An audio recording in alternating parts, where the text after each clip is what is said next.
Hi internet friends! Today we are here to talk about how to get a job performing on a cruise ship. Yes, I'm fully aware that I look ridiculous. Get ready with me, as the kids on the TikTok say. Drinking some mint iced tea that I just made, so good. So to be completely honest, I cannot tell you how to get a job performing on a cruise ship. It is really just up to the casting gods that be.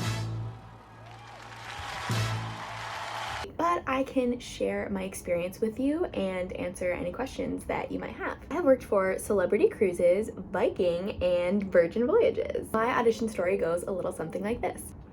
I knew that I really wanted to work on cruise ships, and it just all seemed so unattainable to me because I didn't major in musical theater or dance in college. I was a communication major at a very, very small private school, so that did not really set me up for success in the world of theater. But every summer I would go to something called the Performing Arts Project, where I was able to really learn about the world of musical theater, and I was on my dance team in college, and I did all the musicals. Long story super short, years pass, I end up moving to New York. I went to Celebrity Cruises singer audition. Now, this is kind of where my first piece of advice comes in, because in the world of cruise ships and musical theater at large, if you can sing, you always are going to get paid more, and you always are going to get a better cabin on cruise ships. So I would totally suggest, if you have any sort of singing ability, to like work on that or just go to the singing auditions, because I've been on both sides. I've been just a dancer and I've been a singer dancer. I would argue that you work a lot harder as a dancer or singer dancer, but they just view singing as like a higher paying thing. I can't even like tell you why or explain it because it makes no sense. Anyways, so I go to a singer call, my go-to song, which is The History of Wrong Guys from Kinky Boots. This amazing woman behind the table is like, "Oh, I see on your resume that you dance. Would you like to come back tomorrow and dance for us?" So I get emailed the callback material for the singing and then a video of the dance. The songs were literally Wrecking Ball by Miley Cyrus and Burnin' Up by Jessie J. I came in like a wrecking ball.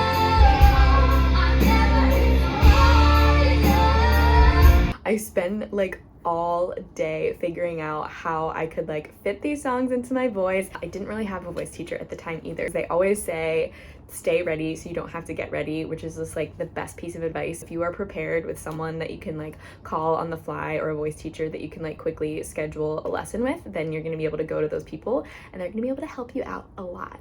I prepared my songs, I prepared the dance. I went back, it might not have been the next day, it might have been like a few days later, I can't remember, but I remember that I was working at a restaurant to like get my shift changed, and it was like really stressful.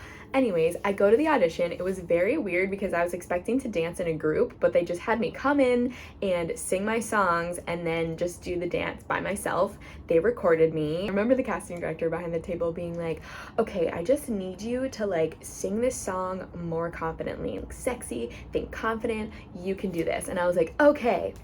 Put my hand on my hip, sing it again. And then I heard nothing back from them. I went on to do a few more contracts with a company called Spirit Productions. I moved to Branson, Missouri, and did a contract at a theater called Legends in Concert. And while I was on this other contract, I saw the listings on Playbill that Celebrity was having another round of auditions. And I thought, you know what? I have the email of this casting director. I know they're auditioning. I'm just gonna send in my reel.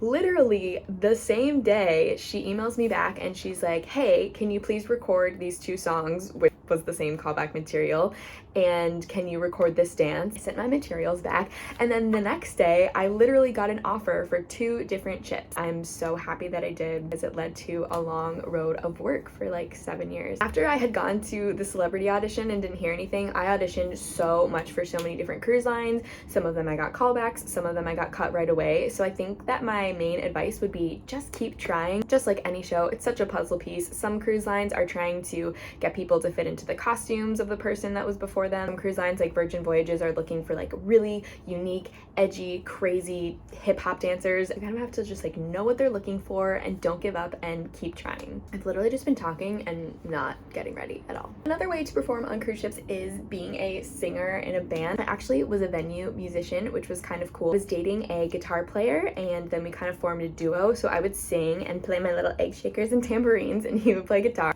It was a very hard time of my life, so I'm not going to get too much into that. But if you do want to be a musician on cruise ships, that world is completely different than being in the production cast. Most of the time you do need to have an agent for that, so there's specific agents that will book musicians for ships. It was also a really fun experience. It was so cool to like choose the music that you want to sing and the key you want to sing it, and just have that like immediate feedback with the guests.